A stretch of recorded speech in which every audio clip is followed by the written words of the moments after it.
Bem-vindo ao podcast da Abrahoff, a voz da harmonização orofacial. Eu sou Fernanda Faisal e vamos iniciar mais um episódio com uma convidada muito especial em um assunto que eu estou curiosa e ansiosa para entender mais sobre esse universo. A convidada de hoje, doutora Márcia Romão, especialista em cirurgia bucomaxilofacial, especialista em harmonização, mestre e doutora pela Universidade de São Paulo. Muito bem-vinda, doutora Márcia. Bom dia, querida. É um prazer estar aqui com você. Prazer é meu. E eu tô, como eu falei, curiosa para saber do assunto que a doutora vai falar hoje, né? Que é a integração do ácido hialurônico com os fios de sustentação, é isso? É isso. Perfeito. Doutora, então vamos iniciar nossa conversa. Eu gostaria de entender, integrar o ácido hialurônico com os fios de sustentação exige muito planejamento, né? Como que a doutora estrutura esse raciocínio clínico antes de iniciar o tratamento com o paciente? Então, na verdade, hoje a gente fala muito em naturalidade, em diminuir os excessos e a gente está indo para uma área muito regenerativa. Certo. Então, o ácido hialurônico, o que ele traz para a gente? Ele traz a estruturação. Perfeito. Né? E ele nunca vai deixar, até que surja alguma coisa diferente, de ser importantíssimo no processo de harmonização.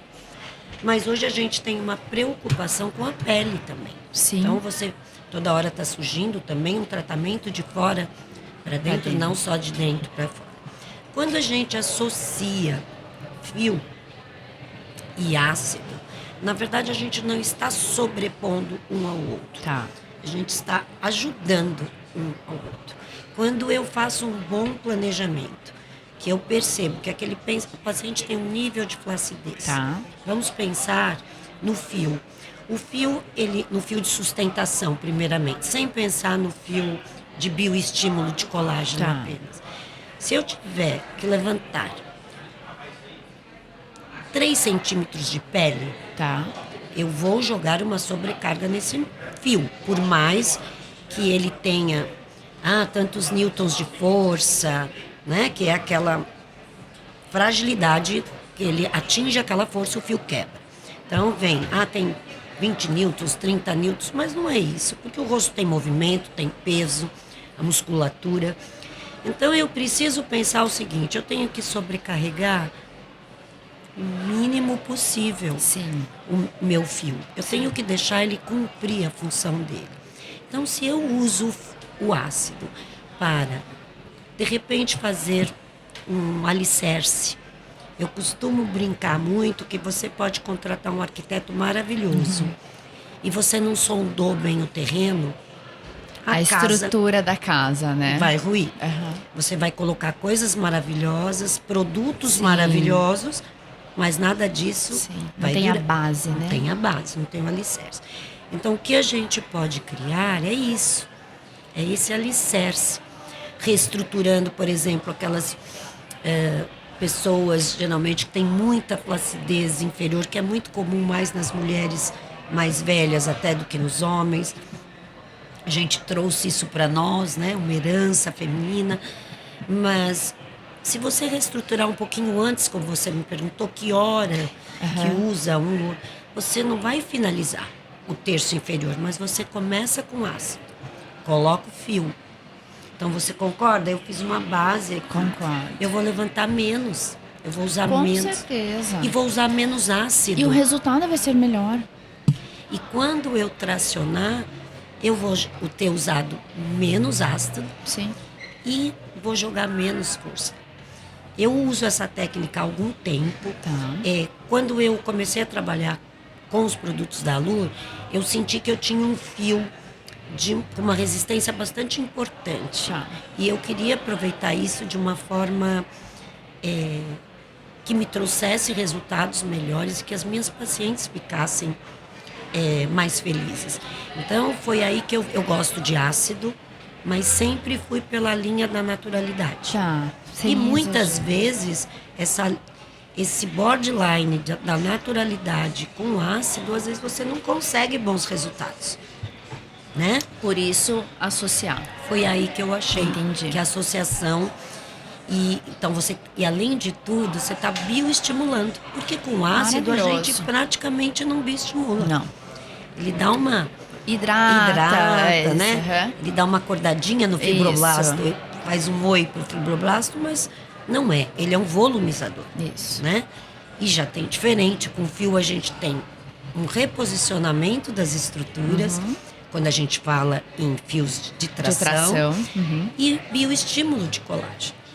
Mas sem esquecer, né, que essa pele precisa estar preparada para receber esses fios. Isso Fio é muito importante, não é para né? qualquer pele. Isso né? é muito importante, doutora, o profissional entender, né? E sabe por quê? Senão a gente frustra o nosso paciente. A gente promete uma coisa e ele está com uma pele que não está pronta, não tem subcutâneo, não tem substrato para fazer aquele fio realmente produzir colágeno, né?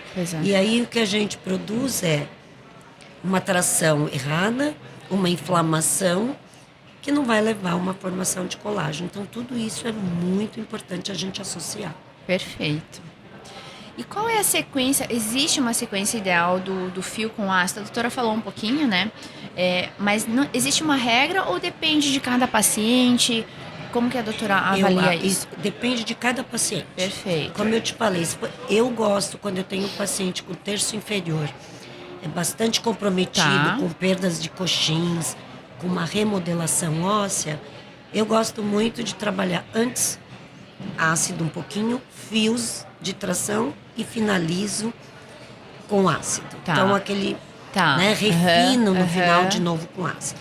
Quando eu tenho uma pessoa com o rosto mais estruturado, estou trabalhando com menos flacidez, tenho um substrato bom, subcutâneo, eu tenho uma pele boa, eu já posso ir direto com fio. E depois, se quiser, um refinamento com ácido.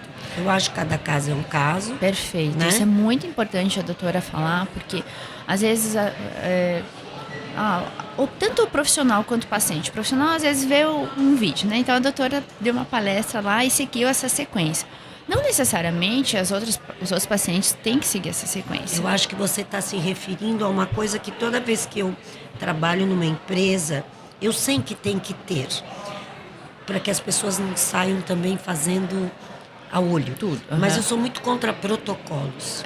Porque por causa da individualização, né? Porque pode existir protocolos, mas assim, tem que saber que esses protocolos também são individualizados. Isso. Pode ter um protocolo para você, um para mim, para cada idade, para cada tipo de pele. Eu posso ser mais velha que uma pessoa e estar com a pele naquele momento melhor. Pode. Por condição genética, por tratar melhor, por cuidar mais, por uma pessoa que previne, que não toma tanto sol. Então, usar um protocolo assim, é isso, regrinha de bolo. Padrão, né? É como uma medicação, né? E doutora, veja se a doutora concorda. Por outro lado, o paciente também, às vezes, porque minha amiga fez isso, não quer dizer que para você é o tratamento ideal, exato. Né? Ou ele vem dizendo, eu não quero fazer isso porque minha amiga fez e não deu certo. Gostou. Exatamente. E aí a gente está lidando com dois fatores. E geralmente não é o profissional que fez errado. Talvez ele não indicou certo, né? Então, uma frustração da amiga dela foi porque talvez a indicação para aquela amiga não era correta. Pois é. Por exemplo, tem gente que fala, eu vim fazer Sculptra. Ou vim fazer... Já vem com o nome pronto, vem com o nome, né? E eu vim fazer isso. Não sabe nem se a pele dela precisa. Não sabe nem o que é. A minha amiga fez 3, fez 2. Ou minha amiga fez fios e caiu tudo, não adiantou, né? Então, assim, aquela pele estava pronta para fios, ela reestruturou com ácido, ela cuidou dessa pele. Hoje a gente sabe que a gente pode tratar com ativos, preparar, desinflamar aquela pele, ativar sinalizações nessa pele. Perfeito. Né? Então, eu sou muito contra protocolos. A individualização sempre é o melhor caminho. A gente sabe que precisa, né, ter algumas regrinhas, porque como você falou, às vezes a pessoa vê um vídeo e vai fazer, infelizmente acontece, né? Então, se a empresa solta um protocolinho, olha, ali pelo menos não sai muito do roteiro. Isso. Mas é individual, né? Estudar individual. também, né, doutora? Estudar. E como que você avalia o risco de sobreposição? Se tem risco ou não, ou dos resultados e o que pode comprometer o resultado final, associando a técnica que a doutora usa. Eu não vejo risco de sobreposição, Tá. porque isso aconteceria se o profissional não está capacitado para trabalhar nisso. Então, risco eu não vejo.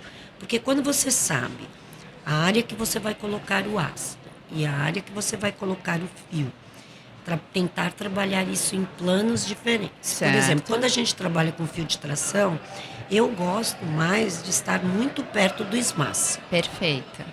Né? Então, quando eu vou trabalhar com ácido, ou eu vou estar justa periósteo, então estou embaixo do SMAS, não tem nada a ver com a posição que está meu fio, ou eu vou para um subcutâneo, justadérmico. Então, eu tenho subcutâneo, justadérmico, justa SMAS.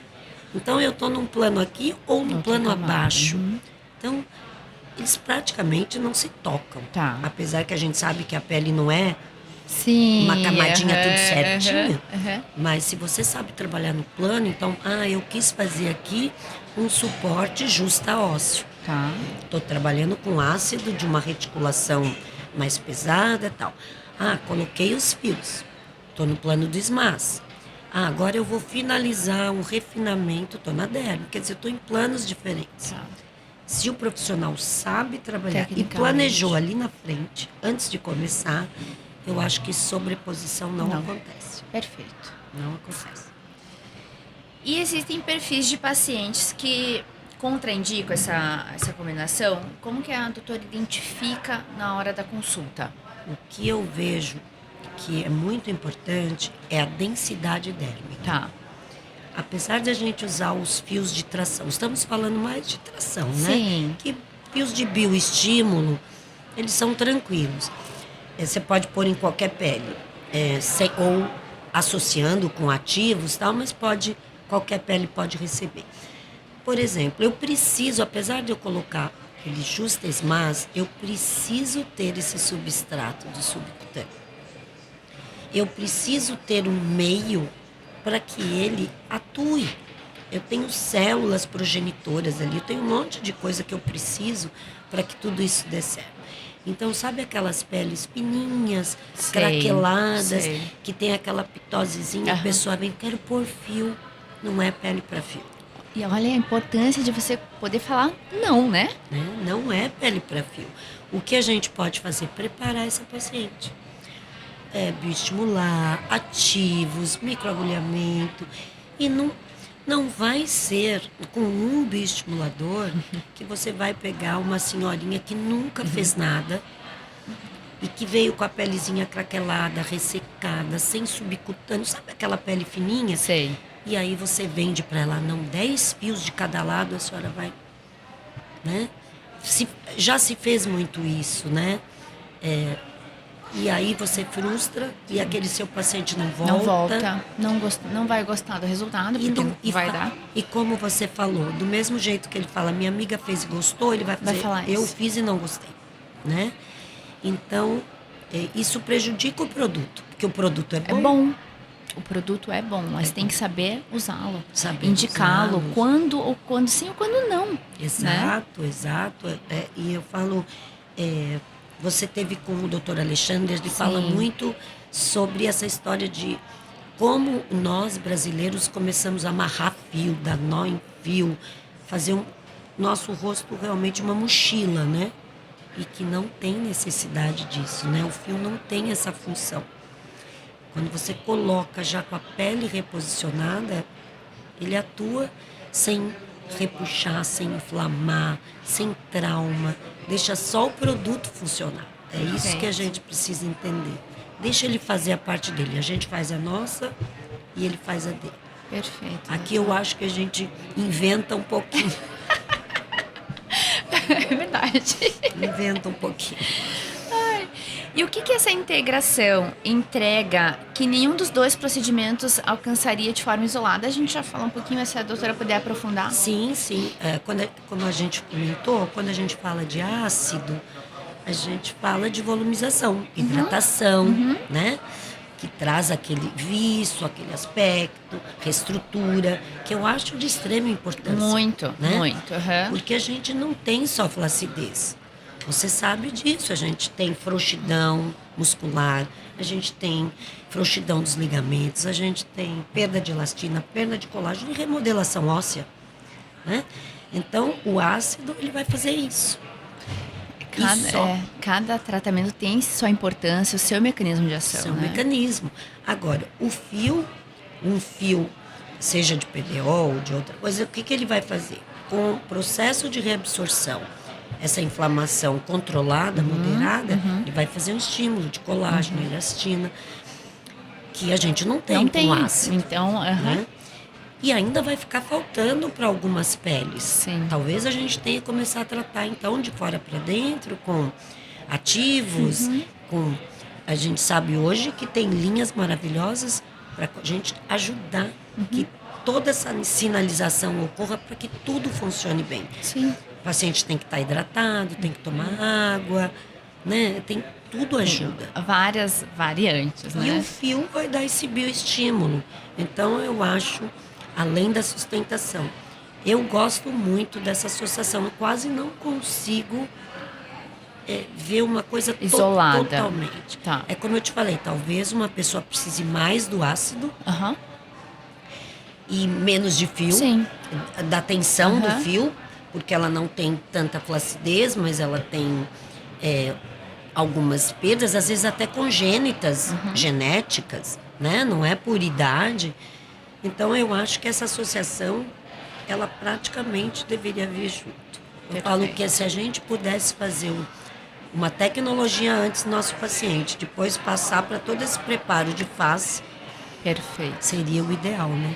Seria o ideal. E doutora, qual que é teu conselho para os profissionais que estão iniciando, que querem fazer essa combinação, a técnica que a doutora usa?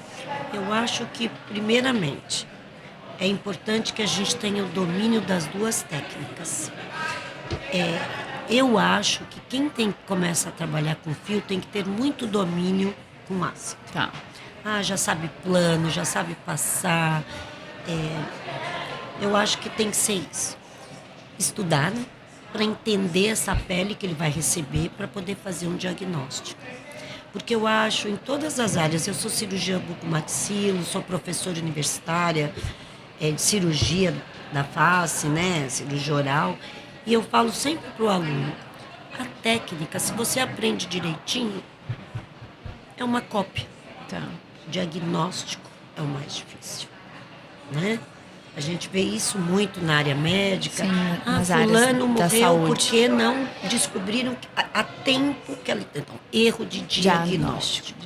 Então, eu acho isso. Eu acho que o diagnóstico, e isso é treino, é ler, é entender o que é uma densidade dérmica, entender o que é uma pele seca, entender como essa pessoa está, às vezes até pedir um exame, como ela está na sua fase emocional. Os hábitos que ela tem, né, doutora? Então, tudo isso, mas assim, a grosso modo, eu diria que tem que saber trabalhar bem com ácido. Certo. Entender, pelo menos, as densidades e em que planos a gente vai usar, né? Porque a gente percebe, sabe, em cursos até, que o aluno coloca fio e ele fala que ele já tem alguma experiência numa área errada.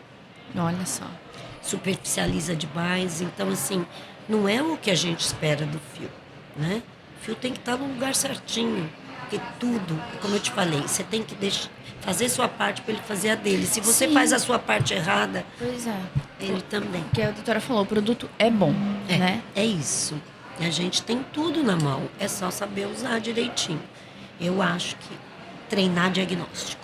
Tá. Eu falo para os alunos, meus alunos de curso, eu falo assim, quando vocês vão entrar no elevador e ficar olhando as pessoas no elevador. Porque tem aquela luz de cima Aí você fica, olha, avaliando. ele né? tem uma perda do coxim lábio mandibular. Olha, ele tem isso.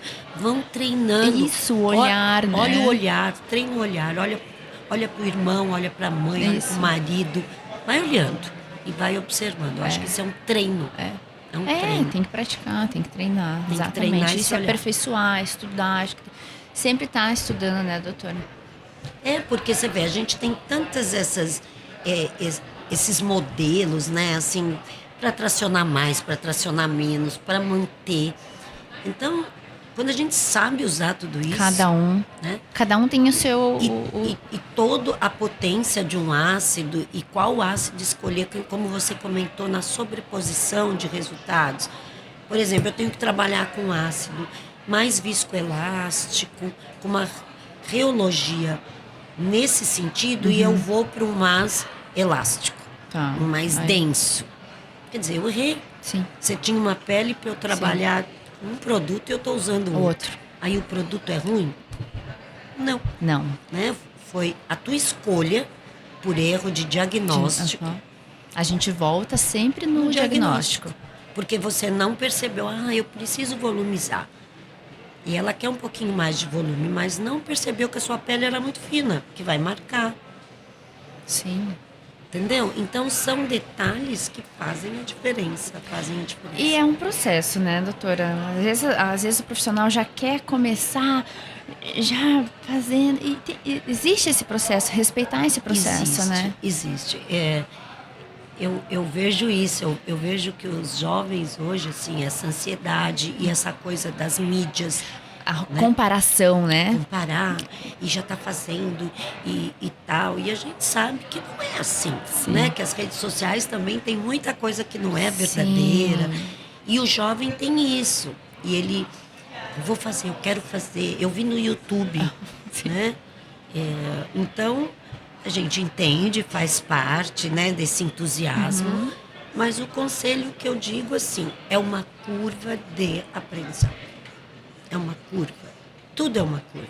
Né? Em qualquer área da vida, né? Eu falo que eu tenho uma filha jornalista, 2 advogados. Se eu ensiná-los a passar fio, todos eles vão passar. Mas eles vão passar fio. Eles não vão saber o que estão fazendo. O porquê que está fazendo. Eu acho que é isso que a gente está tendo muito. Passadores de fio, injetores. O porquê que você está fazendo isso? Por exemplo, eu sou uma né? pessoa que eu não gosto da palavra injetora. Eu não sou injetora.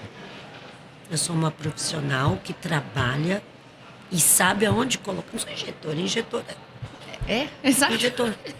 Né? Não Verdade. critico quem acha, mas assim, eu não gosto desse termo para nós. Sentido, porque nós não somos só injetores. Não. Né? Trabalhamos com pessoas, com vidas, né? Com diagnóstico, com pessoas diferentes. Então, assim, nós trabalhamos com preenchedores, né? Nós fazemos a injeção desses preenchedores, mas eu me considero, e nos considero, né? Nós dessa área que estuda, muito mais do que isso. Com certeza. Porque injetor pode ser qualquer um. Com certeza. Agora, saber o que está fazendo. O que está fazendo, porque eu estava falando com o doutor Alexandre antes, mais ou menos isso, sempre se questionar o porquê que eu escolhi isso. Por que eu escolhi esse tratamento? Por que eu estou fazendo isso? Isso. E eu vou proporcionar, por exemplo, eu falo muito, até em curso, sabe? Que a gente precisa de paciente modelo, e às vezes o paciente modelo vem e fala, eu queria fazer 2 fiozinhos de tração. Eu tenho, assim, os alunos ficam às vezes frustrados, que eu falo assim, você só pode pôr 2 de cada lado? Então o fio não é para você. Mas aí os alunos, pro olho vai embora, a gente queria pôr. Eu falei, nós já estamos começando errado, não é justo. Tem que se posicionar com... Exatamente.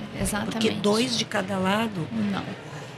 2 de cada lado, talvez para você. Você quer fazer, eu tô tão bem, mas eu quero manter. Agora, mas para quem precisa, e depende do estágio, 2, né? Então, eu falo isso, precisa olhar, é isso que esse paciente realmente precisa? É isso? Ele tem condições? É como fiozinhos lisos. Sim. Às vezes vem aquelas pessoas com aquelas pálpebras flácidas. Não. Uhum.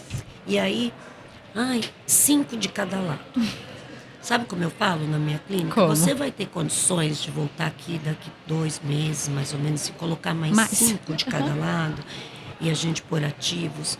Doutora, não sei. Então não vou fazer. Porque 5 de cada lado para uma pálpebra muito flácida não vai nem fazer cócega. Aí você alinha também a expectativa, porque senão a pessoa faz a gente volta naquele mesmo ponto. A pessoa faz, não é o resultado que ela queria. Enfim, como é importante se posicionar. Então, a gente volta no diagnóstico, trabalhar com verdade e respeitar a indicação. Eu acho que eu diria que são 4 coisas, né? Você ter conhecimento, diagnóstico, trabalhar com verdade sempre. Né? Acho que é um lema que todo mundo devia ter. Acreditar no produto que você trabalha, não comprar por preço, por oportunidade. Perfeito, doutora. Né? Entender. Eu acabei agora de passar num stand de bioestimuladores, assim, eu queria entender qual a concentração, Sim. o quanto tem. Porque não é porque é mais barato e mais caro, às vezes é mais barato, mas não tem a concentração que tem o outro, a verdade daquele produto, a qualidade daquele produto. Isso, veracidade. Né? A origem. Isso. Então, acho que conhecer o produto, não procurar por oportunidades, e sim por ter uma identidade com o produto, saber diagnóstico, conhecer anatomia, né? Eu sou anatomista, eu amo anatomia, e eu acho que falta muito esse conhecimento. A gente teria uma diminuição das intercorrências. Sem assim, dúvida. Incrível. O tal dos processos que às vezes pulam, né? Então, volta, conhece, aprofunda o conhecimento. Porque ontem, por exemplo, palestrando lá no palco principal, fazendo procedimento ao vivo, com uma paciente que tinha sido toda mapeada com ROF scan, é uma tranquilidade. Eu sabia. Com certeza. Mas a gente sabe que não é a realidade. O dia a dia. Mas se você conhece a anatomia, quando você cria um hematoma, você sabe de que artéria veio, se ela é muito grande, se ela é pequena, se vai parar, se vai aumentar. Sabe conduzir, né, doutora? Que é o mais importante. Né? Estar presente ali com o paciente, indicar melhor medicação, enfim, como proceder, né, se isso vem a acontecer. E sabe a importância da anatomia não é só para quando dá ruim. Não. Ela é importante para não dar. Sim, com certeza. Para prevenir, né? E para usar os produtos no lugar certo. Porque você conhece planos, você tem noção de densidade desses planos, né? O quanto você tem que afundar uma agulha para estar na derme. Quando eu vou fazer um pertuito, eu falo sempre para o aluno, não precisa entrar lá no fundo, a gente quer anestesiar a derme, que é o que dói. Sim. Depois, quando você entra na gordura, que você vai passar a cânula, não precisa tanto. Então, erros que a gente percebe e produtos no lugar errado por conta, às vezes, desse conhecimento anatômico. Então, eu acho que são os pilares, né? Maravilhoso. Eu acredito nisso. Doutora, onde as pessoas que estão nos assistindo podem acompanhar o trabalho da doutora, a rede social? Meu Instagram é @doutora Márcia Romão. Tá. E eu sempre estou falando ali, acompanhando minhas oportunidades, estou dando umas dicas, né? É ali que eu estou, na minha clínica, na faculdade. Perfeito. Doutora, muito, muito, muito obrigada por Eu compartilhar o teu agradeço. conhecimento. Foi uma delícia essa nossa conversa. Tenho certeza que vai inspirar muitas pessoas, muitos profissionais ou alunos que queiram entrar na área. Foi um prazer ter você comigo aqui. Muito obrigada, querida. Foi um prazer falar com você. Gente, encerramos esse episódio com a doutora Márcia. E me acompanhem para o próximo, que já vai começar.